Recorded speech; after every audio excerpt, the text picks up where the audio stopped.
Hotstar specials உப்பு புளி காரம் அட்டகாசமான குடும்ப கலாட்டா வெப் சீரிஸ் மே 30 முதல் டிஸ்னி பிளஸ் ஹாட்ஸ்டாரில். Max Hair Clinic, India's leading hair regrowth experts. Meenakshi Faculty of Occupational Therapy. Admissions open for BOT and MOT. Apply now. இந்த பொண்ணும் பையனும் லவ் பண்ணாங்களாம். இந்த பொண்ணு வந்து கொஞ்ச நாள் அவன் கூட பேசுறதில்ல. ஏன்னா இவன் ரொம்ப ஓவர் பொசசிவாக இருக்கான், யார் கூட பேசினாலும் சந்தேகப்படுறான் அப்படிங்கிறதுனால இந்த பொண்ணும் பையனும் கொஞ்ச நாளாக பேசுறதில்ல. ஒரு இடத்துல பார்க்குறேன், ஒரு பையன் ரோட்டில் சட்டையை கழட்டி சட்டையை வந்து இடுப்பில் கட்டியிருக்கான். ஒரு பொண்ணை இழுத்துட்டு போகிறான் கையில் தரன்னு. ஒரு ஆள் வந்து எதுக்கடா இப்படி இழுத்துட்டு போகிற விடுறான்னு சொன்னால் அவரை அடிக்கிறான் இவன். இது வந்து இந்த சொல்லுவோம் இல்லையா, பர்சனல் இன்ட்ரெஸ்ட் கேஸ், நம்மளா எடுத்து ஒரு கேஸ் பண்ணுவோம் இல்லையா, அந்த மாதிரி நீங்கள் இதை வச்சுக்கலாம். இது எப்படின்னு கேட்டிங்கன்னா, ஒரு நாள் வந்து நான் என்னுடைய பையனை கூட்டிகிட்டு வெளியில் ஆஃபீஸ் கூட்டிகிட்டு போயிட்டு திருப்பி வந்துட்டுருக்கேன். வரும்போது ஷாப்பிங் பண்ணிவிட்டு அப்போல்லாம் நான் வந்து ஒரு ஸ்கூட்டி ஓட்டுவேன். அந்த ஸ்கூட்டியில் ஃபுல்லாக பேக்கேஜஸ், என் பையனுக்கும் வந்து ஒரு பெரிய ஏர் பேக் மாதிரி வச்சு அதுலேயும் திங்ஸ் போட்டு அதை வச்சு பிடிச்சிட்டு உட்காந்துருக்கான். He would be hardly doing is 4th standard. அப்போ வந்துருக்கும்போது நான் ஒரு இடத்துல பார்க்குறேன், ஒரு பையன் ரோட்டில் சட்டையை கழட்டி சட்டையை வந்து இடுப்பில் கட்டியிருக்கான். Opposite side of the road நடக்குது இது. Like nobody is daring to go in front of him. ஒரு பொண்ணை இழுத்துட்டு போறான் கையில் தரன்னு. சட்டையை கழட்டி இடுப்புல கட்டிட்டு அந்த பொண்ணை இழுத்துட்டு போறான். எல்லாரும் இப்படி ஒதுங்கி நிக்கிறாங்க. அதை மீறி ஒரு ஆள் வந்து எதுக்கடா இப்படி இழுத்துட்டு போற விடுறான்னு சொன்னா அவரை அடிக்கிறான் இவன். அடிச்சோடனே எனக்கு பயங்கர ஷாக்கு. என்னடா அது எல்லாரும் இருக்காங்க, and there's a big college. அது ஒரு பெரிய காலேஜ் வாசல் கிட்ட தான் நடந்துட்டு இருக்குது இதெல்லாம். காலேஜ் பொண்ணை எடுத்துட்டு போறாங்க. ஆமா, நான் நினைச்சிட்டேன் அந்த காலேஜ் பையனும் பொண்ணும் அப்படின்னு நினைச்சுக்கிட்டேன். நான் வந்து டக்குன்னு வண்டியை ஸ்டாப் பண்ணிட்டு பையன்கிட்ட வந்து, நீங்க தம்பி நான் ரோட கிராஸ் பண்ணி போறேன்னு அப்படின்னு நான் சொல்றதுக்குள்ள அவன் ஒருத்தனை அடிக்கிறான் பாருங்க. அடிச்சோடனே நம்ம போனோன்னா நம்மளால அதை ஃபேஸ் பண்ண முடியாதுன்னு எனக்கு தெரியும். எனக்கு எது முடியுமோ அதை தான் நான் செய்வேன். உடனே டக்குன்னு எடுத்துட்டு ஸ்டேஷன் எஸ்ஐ கால் பண்ணிட்டேன்.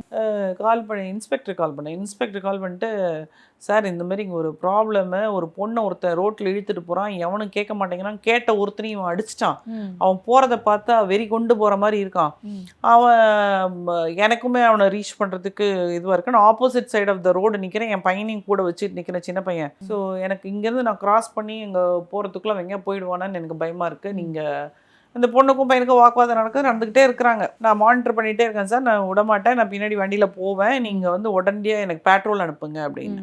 நான் ஸ்டேஷன் வந்து வெரி நியர்பை நான் சொல்கிற லொக்கேஷனுக்கு. ஸோ எனக்கு தெரியும் 5 minutesல வந்துருவாங்க அப்படிங்கிறது எனக்கு தெரியும். ஏன்னா இவங்க சண்டை போட்டுகிட்டே நடக்கிறதுக்கு they will not cross very fast. So நானும் வந்து வண்டியை திருப்பிட்டு other side of the road போயிட்டேன். ஏன்னா ஒரு யூட்டர்ன் எடுத்துகிட்டு போயிட்டு பின்னாடியே போகிறேன். இழுத்துட்டே போய் லெஃப்ட் ஒரு ரோடு, பெரிய ரோடை கனெக்ட் பண்ணிட்டான். கனெக்ட் பண்ணி அதில் இழுத்துட்டு போயிட்டுருக்கான். இது எஸ்ஐ வந்துட்டு, மேடம் எங்கே மேடம் நீங்கள் காலேஜ் கிட்டேன்னு சொன்னீங்க, நீங்கள் எங்கே வரீங்க, அவன் காலேஜ்லேருந்து வந்து நேர் ரோட் வந்து லெஃப்ட் திரும்பிட்டான், அவன் நீங்கள் அங்கே வாங்க அப்படின்னு சொன்னேன். என்ன மேடம் எங்கன்னா, இவர் போய் எஸ்ஐ வந்து மஃப்டியில் வந்திருந்தார். வந்துட்டு, எப்பா நில்லு, ஏன் போகிற அப்படின்னாரு. இவன் வந்து அந்த ஆள் அடித்தான் பாருங்க.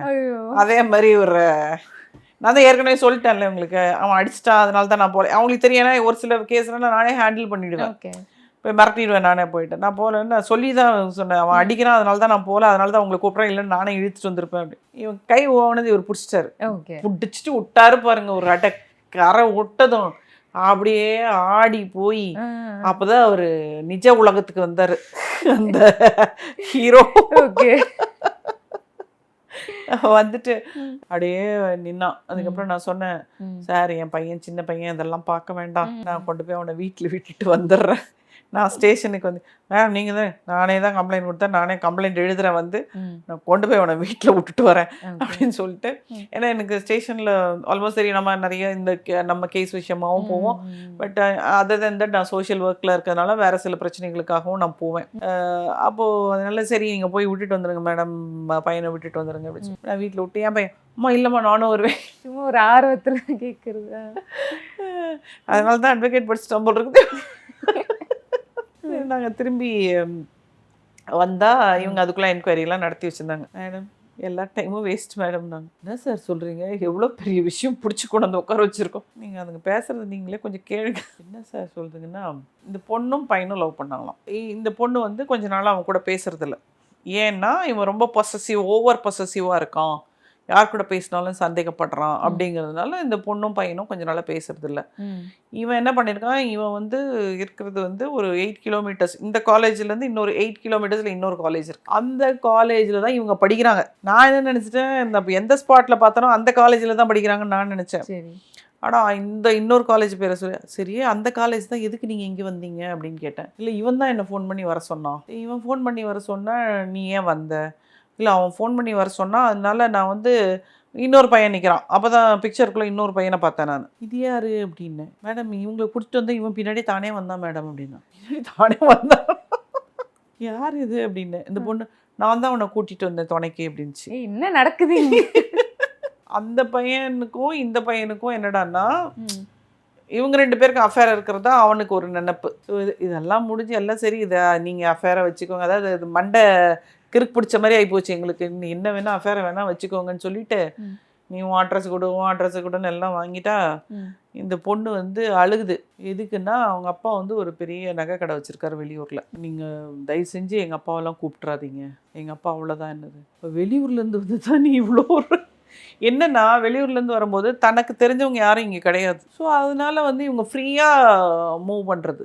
ஸோ தப்புகள் நடக்கிறதுக்கு நிறைய வாய்ப்புகள் இவங்களுக்கு நிறைய கிடைக்குது இவங்களுக்கு. சரி இதெல்லாம் இன்ஸ்பெக்டர் மேடம், இது என்ன மேடம் பண்ணுவீங்க, இது உள்ளே வைக்க முடியாது, என்ன பண்ணுறது, இது எனக்கும் ஒன்றும் புரியல சார், இது என்ன பண்ணுறதுன்ட்டு. அப்புறம் என்ன சொன்னால், சரிம்மா நான் வந்து உன்னை கொண்டு ஹாஸ்டலில் விட்டேன், டைம் ஆயிடுச்சு. ஏன்னா நான் பிடிக்காமல் இருந்ததுன்னா இவங்க எப்போயோ ஹாஸ்டல் போயிருப்பாங்க. நம்ம பிடிச்சி நம்ம என்கொயரி நடத்தி 7:30 மணி ஆயிடுச்சு.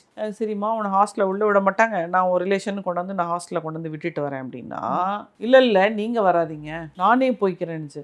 என்ன விளையாட்டு காமிச்சிட்டு இருக்கீங்க அப்படின்னா, நான் வந்து இவனோட போகிறேன், யார் அடித்தானா அவனோட போகிறேங்குது. ஏமா அவன் கூப்பிட்டு வரும்போது ஒருத்தனை கூப்பிட்டு வர, போகும்போது இவன் தான் அடித்தான் இவனோட போகிறேன்னு நாங்கள் எப்படி உன்னை நம்பி அனுப்பி வைக்கிறது, ஸ்டேஷன் வரைக்கும் உன்னை பிடிச்சி கொண்டு வந்து. இன்ஸ்பெக்டர் என்னை பார்த்தோம்,